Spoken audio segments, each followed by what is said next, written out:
Good morning, everyone. Good morning. Let's make sure the mic is on. My name is Jackie Jenkins-Scott, and I am interim president of this great institution, Roxbury Community College.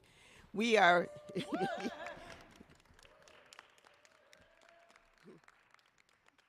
we are delighted to have you here on our campus, and we're so proud that the mayor, the Congresswoman, and former Mayor Janey are with us to announce the continued support for free public transportation.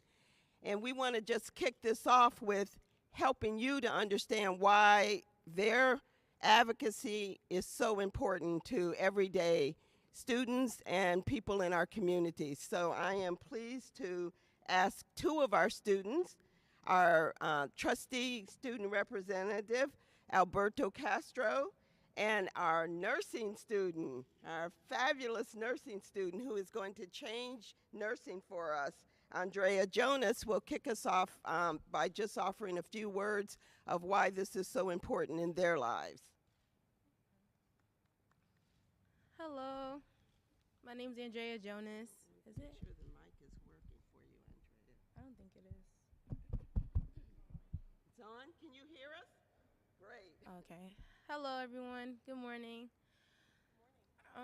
Free transportation is important to me because it assists with my day-to-day living, of course. It helps me to be able to save more money so that I can be able to do a lot more. Since I'm a nursing student, it's not always affordable, of course. It's gonna take a lot of money, a lot of education, but it just helps with like my day-to-day living. And it helps other people around the communities. Of course, in my communities like Dorchester, Mattapan, Roxbury, when it comes to income, we're not really there yet, like very low income communities. It just helps with like young mothers. It helps us to be able to access grocery stores and places that we can't get to without a car. And it just helps with those just gives us resources to get around. So free transportation is very important to us. And you guys are changing the community by doing this, actually. So you guys are making a big difference. I just want to say that. So thank you. Thank you, Andrea. Alberto. My name is Alberto Castro. I'm a student at Roxbury Community College. Free transportation helps me and my family. I'm a dad of two, and it's tough even getting around. Any little bit that I could save from even paying for the bus fare or anything that helps towards saving for them. I want a better future for them. It helps to put more money in my pocket, to buy food or for medication or things like that. I'm sorry, I'm a little nervous, but yeah. But yeah, it definitely helps me and my family. I never thought that I would see it. I'm older, so seeing the free fare, it tells me that the Congresswoman's advocacy and our mayor's advocacy for us is working. We just have to speak up and be with them. That's it. Thank you, Alberto. Alberto and Andrea said it. Free transportation saves them. It saves lives. It saves communities. And we couldn't have advocates stronger advocates for free transportation than the three incredible leaders you're about to hear from. They said the mayor couldn't do this. When she was running for office, they said she could not do this, that it was a pipe dream. And what happens? Dreams can become reality. So thank you, Mayor Wu, for your dream, your vision. And I am going to turn the mic over to you, and you will introduce our next speakers. Thank you, Madam President. And thank you so much, Andrea and Alberto. I'm so inspired by you and so excited. We are not just helping people save a few bucks here and there. We're making an investment in the lives that you're going to save, in the difference that you're already making every single day. And we already see that it's worth it. It's worth it. And we're so grateful for you.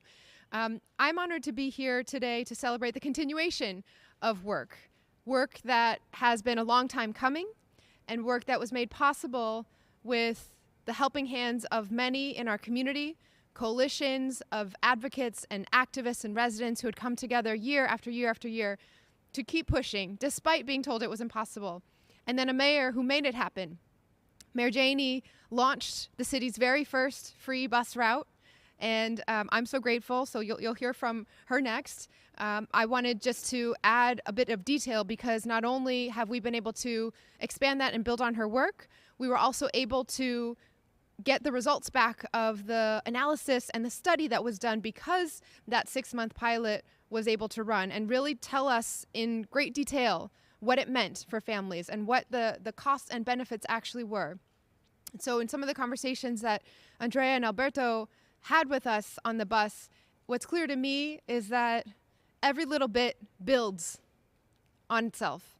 Every little bit that we can put back in people's pocket is adding up quickly, but it also just lifts the burden off of having to think how you're going to, the mental energy, the effort to really try to put all the pieces of your life together.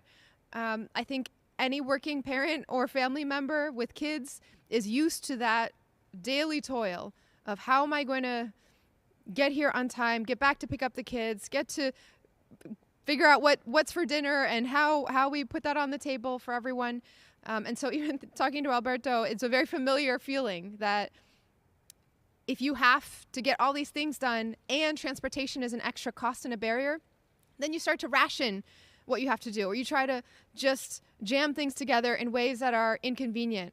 You just make one trip here to school and then try to wait it out until you can time it to then make it back to get the kids, etc. But that's not how your life can fit together in the easiest way. And so I'm very excited that now making those multiple trips to school, to home, to pick up the kids without having to worry about how that'll add up or take away from your ability to pay for food or medicine or rent, that is the ultimate goal here.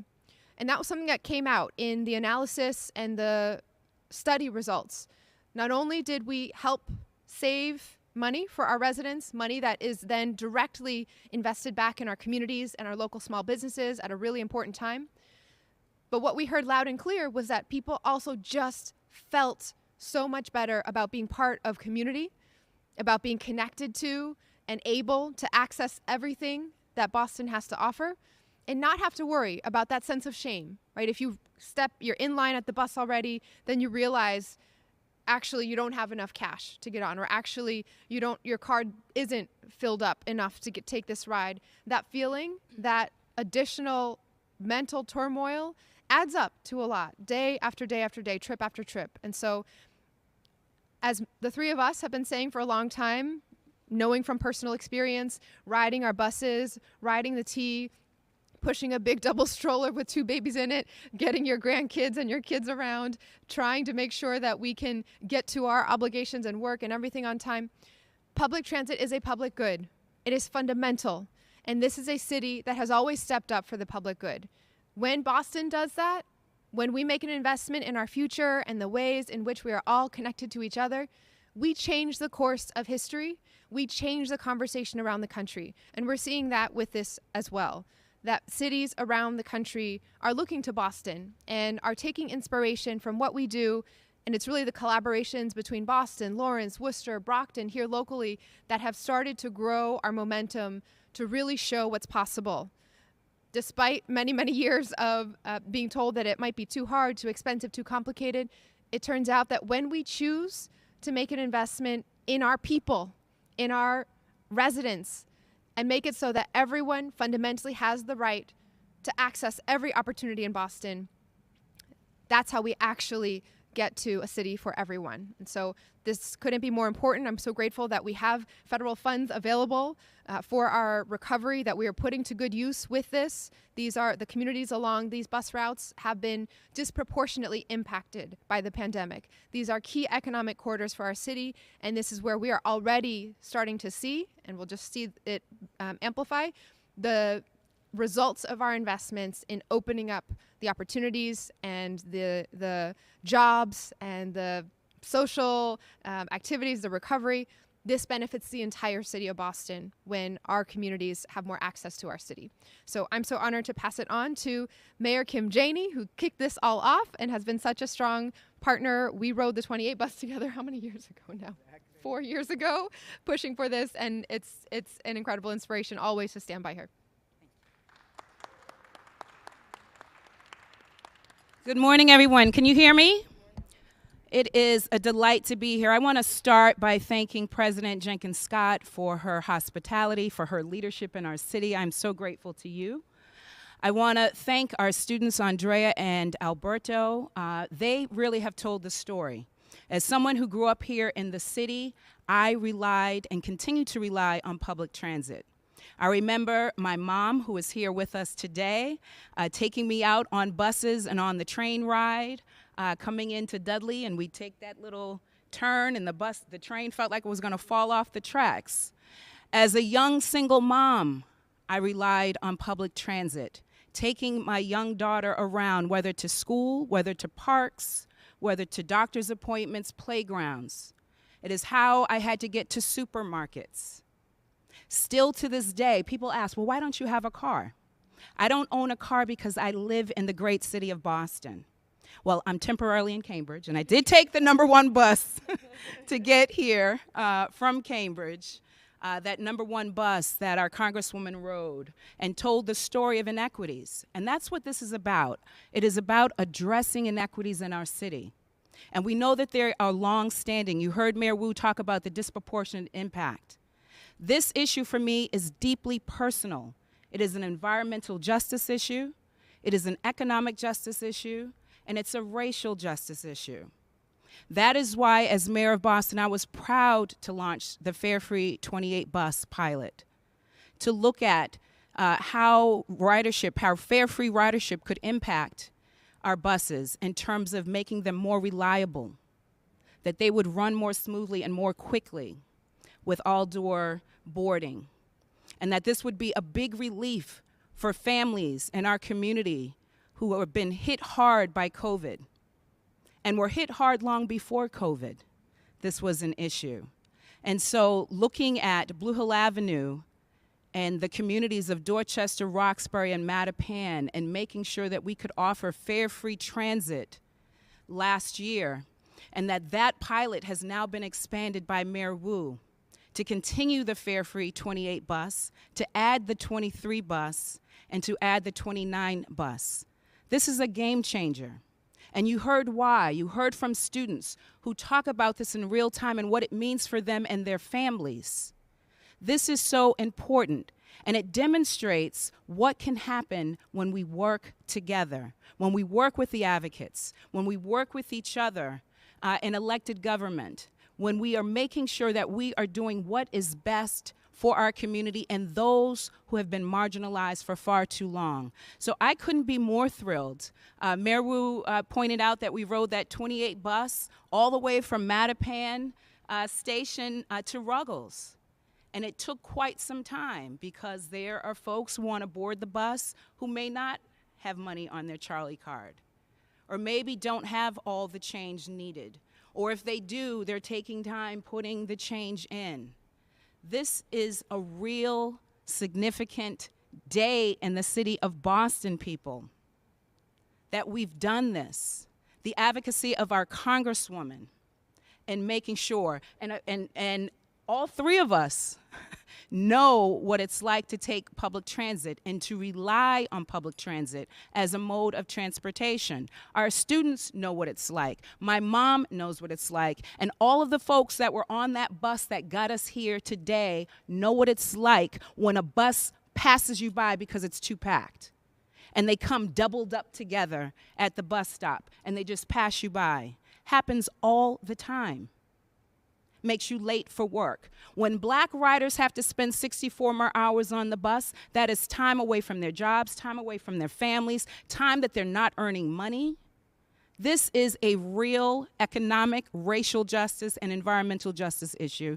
I could not be more proud and more thrilled for the leadership of the folks who are standing here in this room, and for the work that we've been able to do together, and for the way that Mayor Wu has championed public transit throughout our city. This is just the beginning, right? I can say these things now. No pressure. I am just so thrilled to stand here in solidarity with my sisters in service who are doing amazing work from the federal resources, from the day-to-day planning to make sure that the residents of the great city of Boston have access and opportunity. And they need that through our fare-free buses and public transit. So I'm just so thrilled to be here to celebrate this day with Congresswoman Pressley and with Mayor Wu and President Jenkins-Scott and our students here and all of you. So I don't need to say any more. I think our students summed it up nicely. So I am going to pass the mic to our esteemed Congresswoman.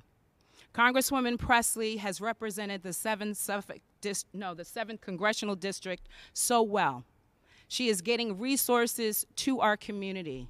She is a strong voice and a strong advocate for the folks of this community. She knows personally, like I do and our students and Mayor Wu, what it means to ride and rely on public transit. And I'm grateful for her partnership. I'm grateful for her leadership and all that she has done in this space.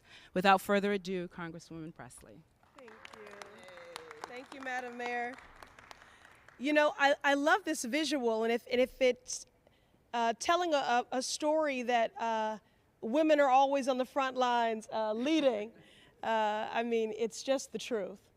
And I, too, want to echo the sentiments expressed by Mayor Janey and thank President Jenkins-Scott, who has long been an incredible champion both for education and also the public health. And I think that what we're doing here today really is at the intersection of those two issues which she has championed throughout her life. So we thank you for being our host today. And to Alberto and Andrea, we thank you for sharing your stories because, you know, ultimately we would not be here were it not for the amplified voices of community who spoke about how critical this need was for them.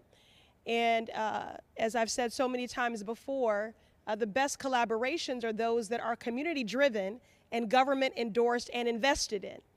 And so during the pandemic, and given the impact of this pandemic-induced recession, we saw a government at every level being nimble and, you know, onboarding, pun intended, and standing up programming and policies and investments that for decades we've been told were impossible and could never happen.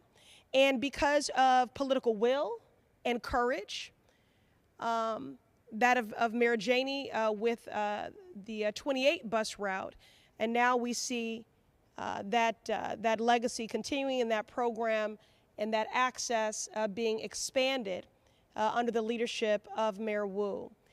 I was taken back to a time when I was on the bus, a student at Boston University, going to one of my 3 part-time jobs. And I remember getting on, and I thought I had a certain amount of money that I did not have.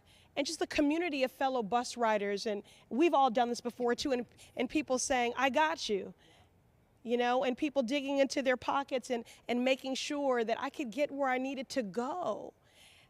But I also, for a moment, I was emotional because it took me back to the tremendous shame that I felt in that moment. I just needed to get to class. And I took it on as if it was like a moral or character flaw that I didn't have the means. I thought I did. I wasn't trying to, scam or con anybody. I thought I had it, but I didn't.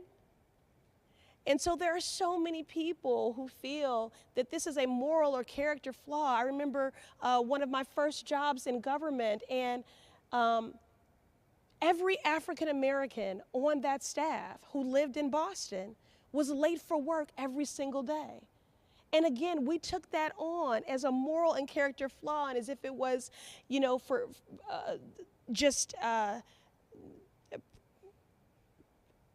feeding negative stereotypes. And it was not for any lack of, effort or trying. It was about systems. When we talk about racism being structural and systemic, this is what we mean. We weren't all late for work because we didn't get up on time. We were late for work because our transit was not reliable, was not rapid. So what you're seeing here today is policy in action.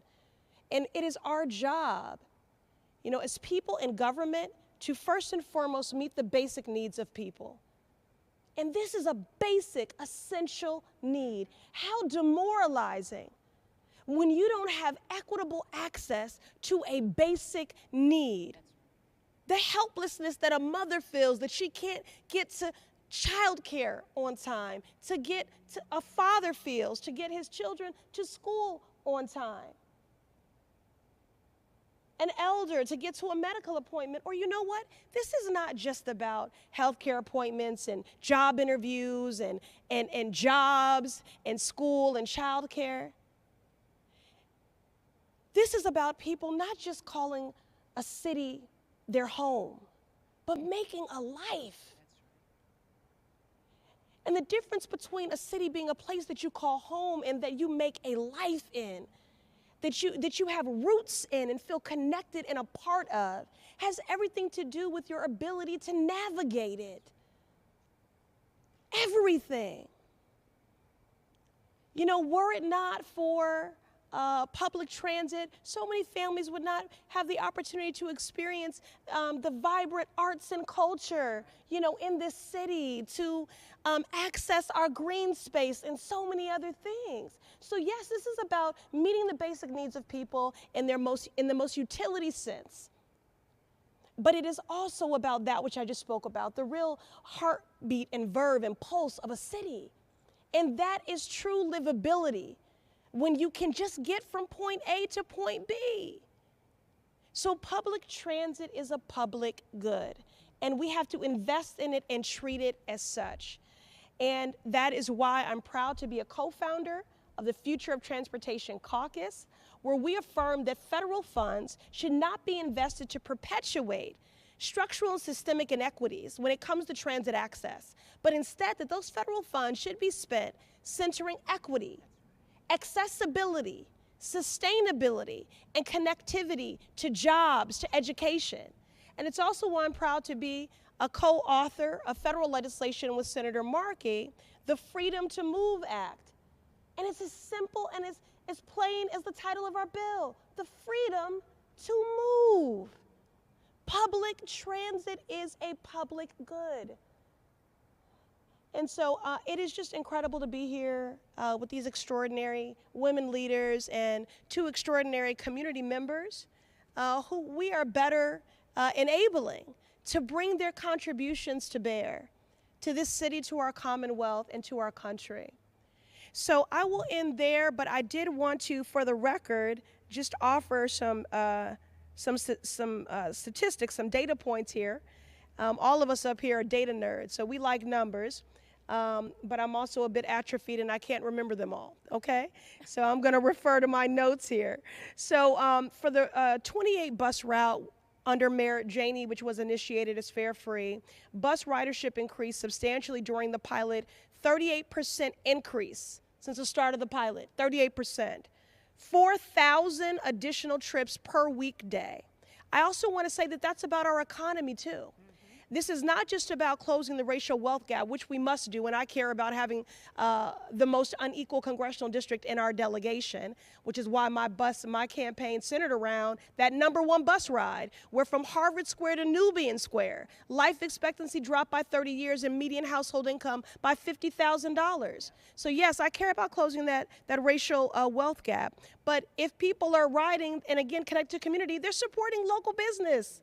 You know, and they need that as we begin to round the corner in this pandemic, and this recovery from this pandemic-induced recession. So 38% increase since start of pilot, 4,000 additional trips per weekday, 15% of riders said they were new to the 28 pilot, 15%.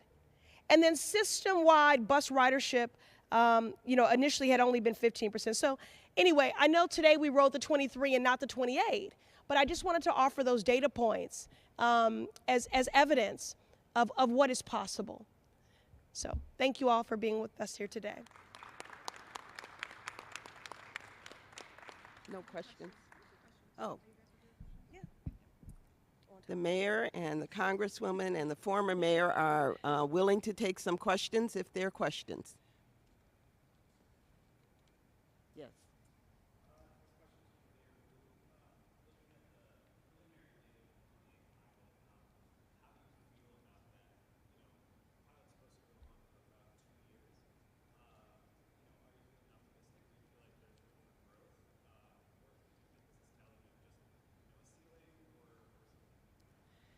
It's just the beginning for a couple of reasons. First of all is that the 6 months of the bus lined up in some ways with the greatest need right during the pandemic, but it also is a time when people were taking a lot of public health precautions as well and trying wherever possible to stay inside and stay safe and stay protected. And so now, as we're seeing the numbers head in the right direction and we're through the Omicron surge at least, although BA2 is very much still present, we will see people and our economy coming back out. And so I am confident that the numbers will continue to grow. The other important point is that the pilot was for a 6-month period. That was the maximum that the T was willing to, and it took a lot of, I know it took a lot of wrangling and negotiating to even get that period of time. But 6 months is just not enough for people to really rearrange their lives, take on jobs, knowing that they can depend on the transit beyond that period of time, or for businesses to open up with that transit as a reliable part of how they can build their business plans and have employees come in. And so we really fought to build on this work, had to go all the way up to the Secretary of Transportation and the FTA to get an extended period of time. So this 2-year period is really important. We've seen that it has transformational impacts in Lawrence. When you have a longer period of time, people can find out more about the pilot, businesses can make decisions, and we know that this will start to become baked into everyone's day-to-day lives.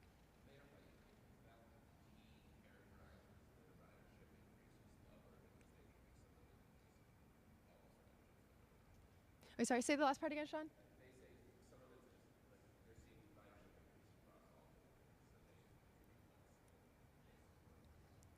Well, the 28 bus had the highest ridership of any route in the entire city of Boston. And so I think it's undisputed that we saw a jump and boost because once people found out about it, whether it was through school, through classmates, through the local business and bodega who passed on the word, that a number of new people, as the Congresswoman mentioned, did start riding the bus. You know, it's important to have that data. It's important to measure things and make sure we are making progress and understanding how much. But at the end of the day, we have to look beyond the numbers to people. Each and every one of those data points is a family that is working so hard to make everything fit together, to make ends meet, to get to where they need to go, and that we are missing out on often on the potential for everyone to be contributing everything they want to give to our communities because they can't get to that job on time, or they can't make these plans to be with friends because it'll just take too long, and so they're going to just stay at home instead. And so it all builds and feeds on each other, feeds on itself, and every single investment, every additional person is a success in being able to help that family connect to opportunity. But we know that the numbers show that this has worked. It's every pilot that's been run across the country, every system that has introduced fare free service has seen a jump in service, in ridership. And that's the number one thing that we could be doing right now for all of the goals outlined: climate justice, economic justice, racial justice. Charmin, and then we'll do both.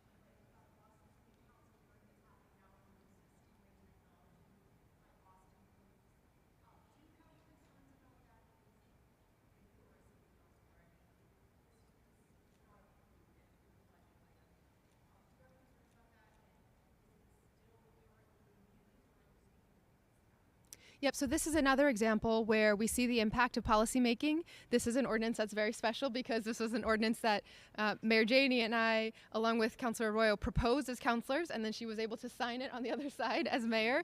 So that's been put in place in it was the last year, I don't remember when exactly, last year.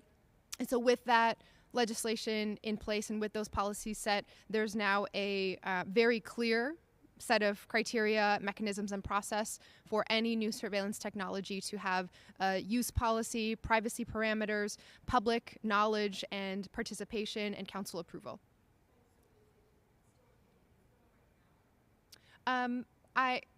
Everything has to be subject to this policy, so it is not. I will double check with the team, and I'm sure they're talking about this at the hearing right now. But we are following the policy, and so without an approved city council specific use policy, this surveillance technology should not be used. Bob.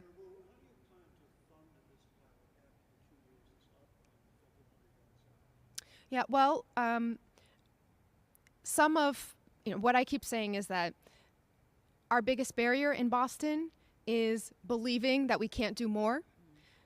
And you heard over and over and over that Alberto didn't think in his lifetime, as someone who grew up and is now raising kids in Boston, that he would see a day when there was fare-free bus service. And so even being able to shift what's possible and then show what it feels like, what it means for your lives, proves the case for investment. And so I don't know if the Congresswoman wants to step in more on her legislation, but we're so grateful that there's momentum at all levels. This, in the scheme of things, the estimates are a $30 million cost for the entire MBTA system to replace fares from riders. Statewide, it would be a $60 million cost to include all of the regional transit authorities along with that. And that's an investment right back in the pockets of our community members. There's legislation that's been filed at the State House for free bus service. There's legislation that's been championed by our delegation, the Congresswoman and Senator Markey, around federal resources for that. And so we're hoping that as more cities take this on, and as we talk with our surrounding cities as well about bus routes that cut across multiple municipalities here, that we will see that difference, and then the case will be made on its own.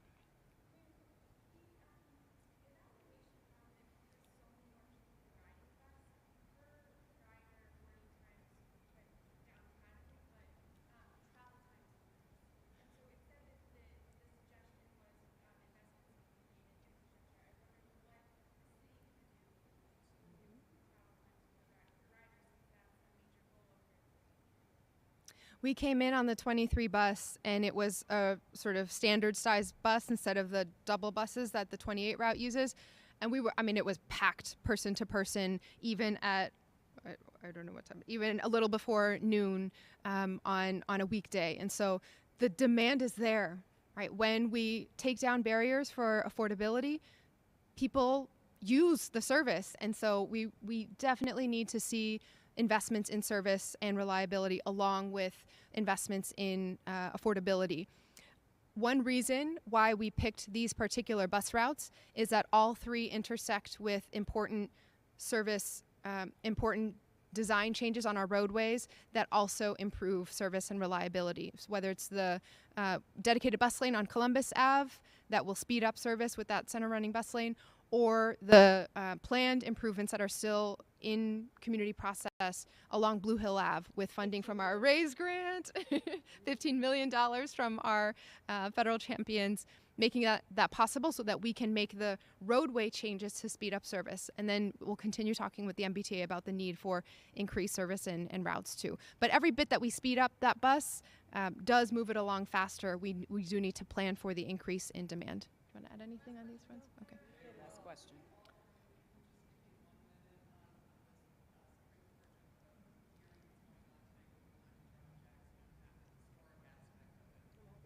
Yeah. Do you want to, okay. I'll just say for my part, I haven't been following I haven't gotten the chance to watch any of the questions that are being asked today or anything like that, but just knowing that this incredible leader and woman and trailblazer, barrier breaker, is seated there, about to step into this role, making decisions that impact every single one of our communities. It's incredibly inspiring. It's breathtaking, and I know what a difference it makes. We've seen in Boston what a difference it makes when we bring experiences and change the possibilities for our residents with representation, with the talent and the qualifications and the connection to our communities. And so I am eager to make sure that for whatever we could do, loud support, that we can help put on the pressure for this to happen. And this all sits at our federal level, but this is such a great day that we are here and looking forward to, fingers crossed, seeing this move forward. So just quickly on that, Allison, growing up here in the city of Boston, just like Alberto never thought there would be free public transit, many of us thought there would never be a black mayor for this city. And we saw all the ways, having our first black mayor, having our first elected woman mayor, who is Asian American, how representation matters. And having her sit on the Supreme Court is going to be so important, so significant, because of that lived experience that she brings to the court. And it is important that we make sure in every aspect of American life that we have representation, not just on the Supreme Court, in our boardrooms, in corporations, on elected in Congress, in City Hall. It is so incredibly important. So I am excited.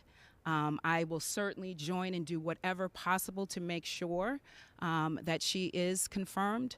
And this means so much, not just to little girls who are watching or little black girls who are watching, but to every single American in our country. So that's my thought on it. Congresswoman? First and foremost, I just want to acknowledge and say how much I appreciate that President Biden heeded our calls and kept his word that he would nominate the first black woman to the Supreme Court. In the history of the courts, there have been 115 justices. 100 of them have been white men. Only 3 have been, I think those numbers are right. I'm gonna mess a little off, but the point is, there've been 3. There have been three justices of color. We've had overwhelmingly white men serving on the courts, and her nomination, and we will do everything in our power to ensure that she is confirmed, is very timely, because what we have seen is an imbalanced Supreme Court, and we've seen it be extreme, far right, imbalanced, and not fair, and quite honestly obstructing the will of the people. When it comes to voting rights, when it comes to reproductive freedom, when it comes to housing rights, it has obstructed the will of the people. And so this nomination is timely. She is overqualified, and this confirmation is overdue. And I do take a note of personal pride in that I represent the Massachusetts 7th, and she is also a distinguished Harvard alum. And then furthermore, just to speak to the power of representation, the Massachusetts State Legislature last week became the 15th state in the country to pass the Crown Act to ban race-based hair discrimination. My bill, the federal version of that, the Crown Act, passed the House the next day. And the fact that not only are we very close to confirming the first black woman, but that she is wearing her hair in a protective style called sister locks, is also incredibly an important and powerful statement. But it's important that we restore balance to the courts, and she would be our first public defender to serve on the Supreme Court. And she has a long record of upholding and advancing civil rights, racial justice, and I think that is especially important as well.